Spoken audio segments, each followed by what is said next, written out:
webcast every day at 3 o'clock celebrating civil rights. This is Black History Month. We want to thank Comcast of the Twin Cities, presenting this series of Conversations with Al McFarlane Facebook Live.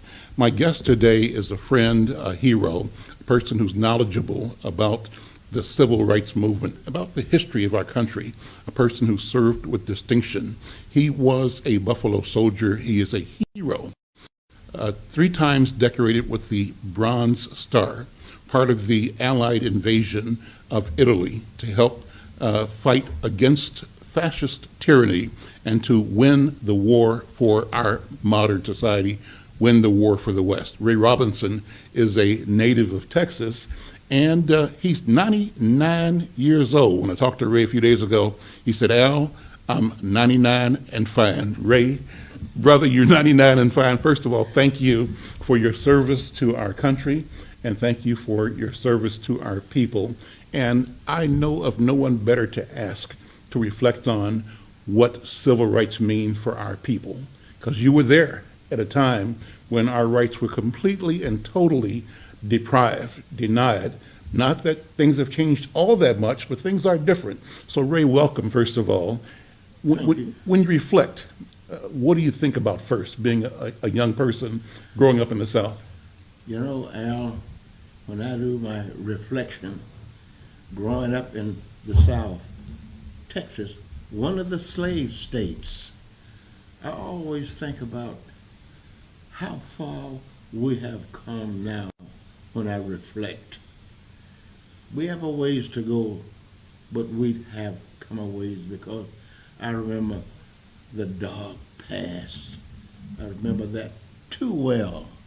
And living in the slave state like I did, I lived it. And I saw the brutality of racial segregation.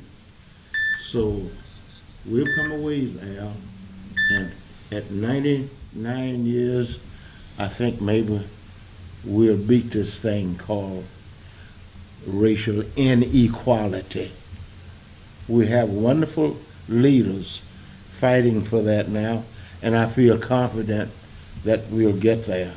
And with people like yourself, Al, who have devoted your life to helping people, to helping our race, then I'll have to give you a big A+. Thank you very much, Al. Ray, thank you so much. I mentioned that you are a decorated hero. You were trained by the Buffalo Soldiers, and the division that you were part of was called Buffalo Soldiers. Talk about that. In fact, let me show the medals. This is a collection of Ray Robinson's medals, among them 3 Bronze Stars. What is the Bronze Star, and what is it for? The Bronze Stars is for individual battles. I got 3 of these because I fought in 3 brutal battles in Italy. The first one was the liberation of Rome, the Rome-Arno River crossing. The second one was the Po Valley, that's Italy's breadbasket. The third was the Northern Apennines. The Northern Apennines is that mountain range that runs from Italy into Switzerland. So those were that 3. And what role did you play? What was your assignment? What was your job? And how did you win these awards? My assignment was varied. First, I was with the big 155 millimeter howitzers. They thought I was sharp enough to put me up front with the FOs, forward observers, which means you went as far forward as you could, as close to the German lines as you could get, and you, with a walkie-talkie, and you sent that information back to the big guns. Mm-hmm. And so the Po Valley, Rome-Arno crossing, and the Northern Apennines, that's how I won these medals. And your job was to put yourself at risk to direct fire from the Allied side to the adversary. So glad you mentioned that, Al, because I might have skipped that. Put yourself in direct trouble, direct Line of fire. direct fire to the German lines. And the best friend I ever had from my same high school was chopped down because, like me, he was an FO, a forward observer too. Herman Rochelle, I think about him often, like I do so many other guys who paid the price.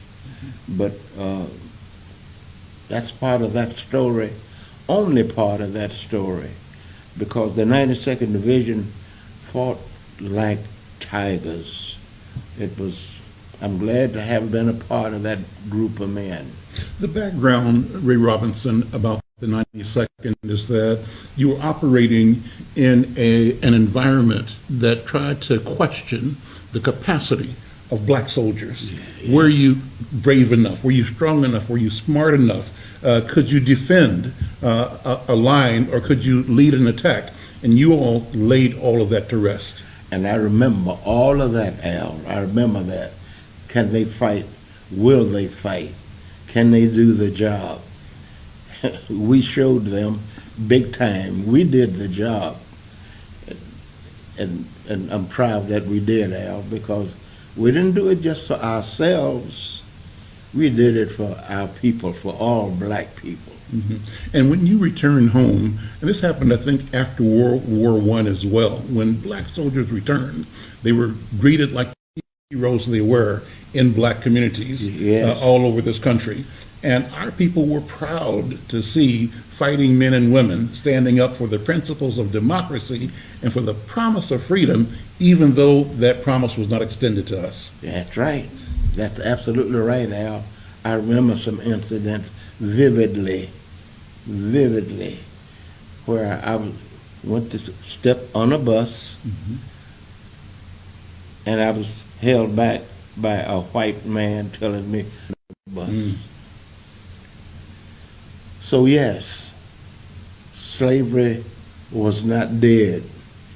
Bigotry lives in some forms today. We haven't got there yet, but we're battling. We're still battling, and I'm glad of that. Ray, when I think about you and the other men and women who served our country, the veterans who served with valor and distinction, some in combat, some in not just service, what I know is that when you returned to community, you brought a sense of urgency and a sense of confidence, a sense of resolve that made it abundantly clear that freedom was at hand. Yes. And that we would not stop. And no matter how many obstacles they placed in front of us, we were equal to the task, superior to the task, and that freedom was at hand, and freedom was imminent and inevitable. And I think that's the spirit that men and women like you walked around in and exuded to encourage all of us. What do you think about that? Very well put, Al. Nobody could better than that. That's absolutely right. I knew in my community that what I was doing should bring a sense of urgency to the other people, other black people, to do something along those lines, that you weren't whipped. You're not whipped. You got fighting instinct in you, and use that instinct. And so today, as an old man in the twilight of his years, I feel very good about the things that we accomplished early on. The young blacks who were with me, who paid the supreme price. What's happening is for them too, and they should not be forgotten. I appreciate you asking that, Al. And so, Ray, at 99, you've seen a century of change. I ask my guests sometimes to think back to when they were 4 or 5 years old, to go to their earliest childhood memories, and to give a report, if you could visit back, on what that 4-year-old, that 5-year-old had envisioned, had hoped and had dreamed of. So I ask you that question, Ray Robinson.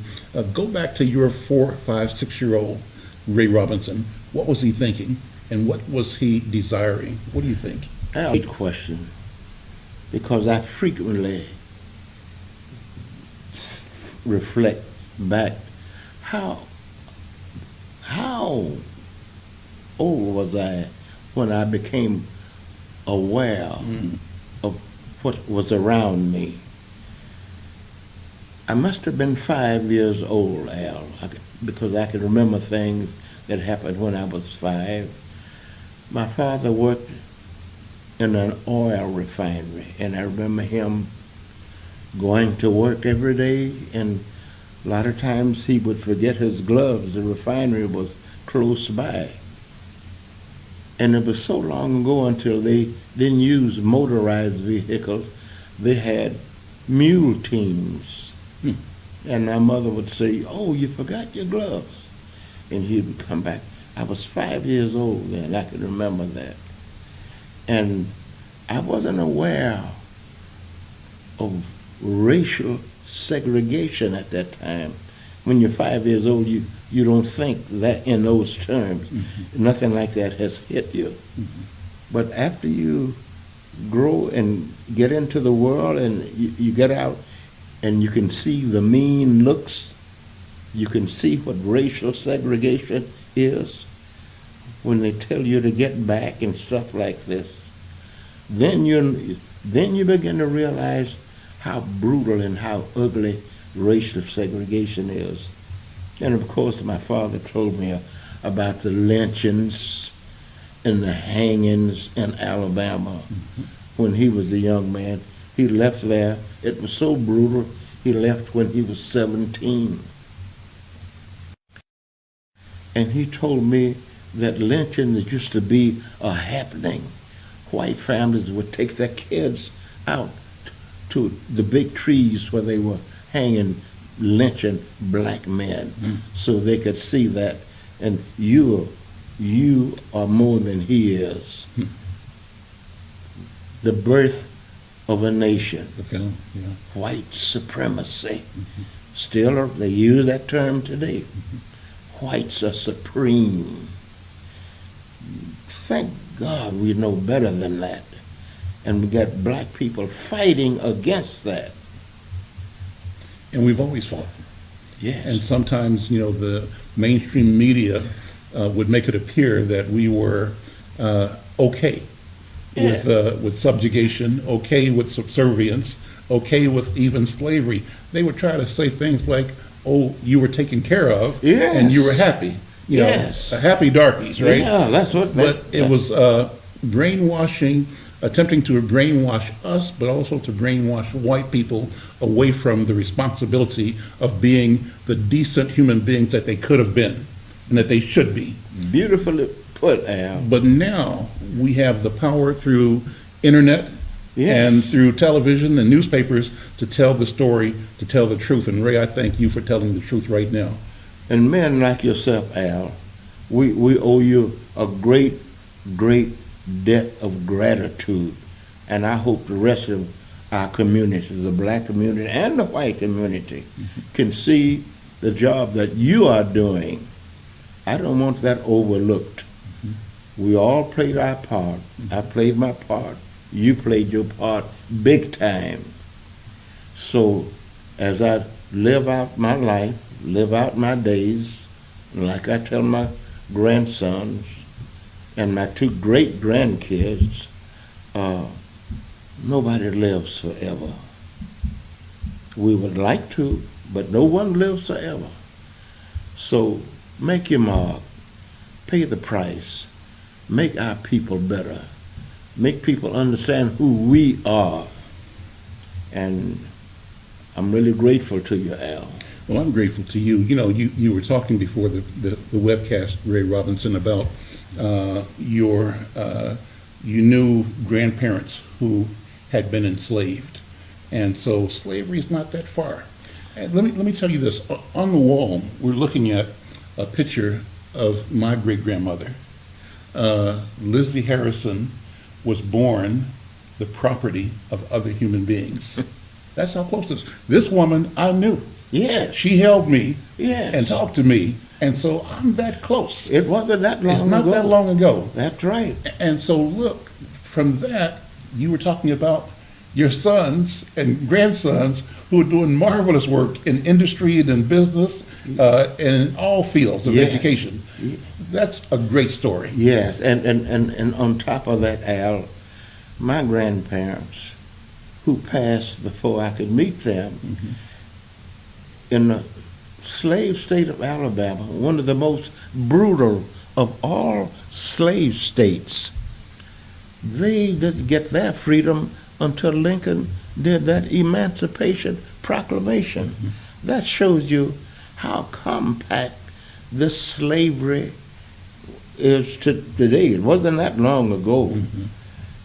And I was just looking yesterday, and I mentioned that to you before the Comcast, before the talk. 1619. Yep. 400 years ago. 2019 today, Yeah, 400 years. 2019. Yeah. And they brought our people against their will from our continent, the African continent. And, you know, today they talk about immigrants. We don't want you here. We didn't want to come here, but they brought us. They were glad to bring us here, chased us down and brought us here. And I just wonder sometimes when I'm reflecting, we picked the cotton, we made them filthy rich with the tobacco, the sugar cane fields. We did that work. So when people mention today and say, when our people say, we built this country, we helped build this country, they're telling the truth.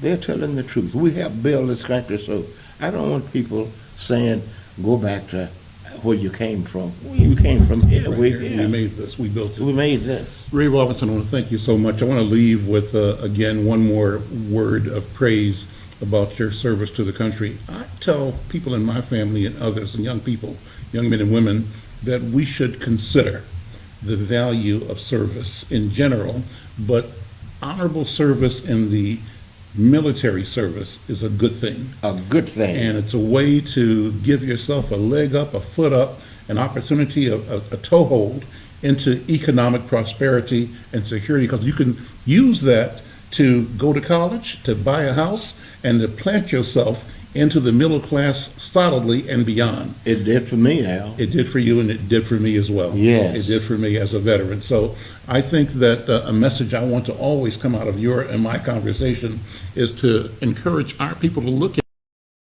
the value, the benefit of service for the sake of service, but also the practical side, that there are personal wealth building, education building benefits that can be derived from being a member of the U.S. Armed Services. Absolutely. You're so right about that, Al.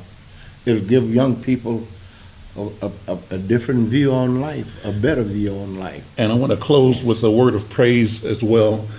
Ray Robinson is a hero, is a collection of some of the medals he earned in combat in World War II with the Allied invasion of Italy. 3 major battles, all of which rendered decorations for bravery for the work he did on behalf of our country. Ray, I want to thank you for your service and thank you for being here and praise you. 99 and fine. Ray, you look good. Good to see you, brother. I thank you, Al. I thank you very much. Well, I'm Al McFarlane. This is the first of a series of 10 special webcasts from the Marcus Garvey House from Insight News in North Minneapolis. Today, my guest was Ray Robinson. He is a hero. He's a civil rights hero, a human rights hero, a father, a grandfather, a person that has just continually provided inspiration, leadership, and service. He is a witness to what has happened and also has a testimony about what can happen, what great good lies ahead for all of us. Tomorrow, my interview is with one of the greatest preachers around today, Reverend Jerry McAfee. He's the pastor of New Salem Missionary Baptist Church and former president of the Minnesota State Baptist Convention, on Friday at 3 o'clock. My colleague, my friend, another of my heroes, Alfred Babington Johnson, visionary, founder, and leader of the Stair Step Initiative and the Stair Step Foundation. So we're continuing this series for 10 programs today through Tuesday, February 26th. It's Black History Month, and we are reflecting on civil and human rights. To experience interviews with civil rights leaders from Minnesota and across our country, visit Comcast's Voices of the Civil Rights Movement platform. It's available for free at civilrightsvoices.com. We'll see you tomorrow. Take care. Share this and join us again tomorrow. I'm Al McFarlane.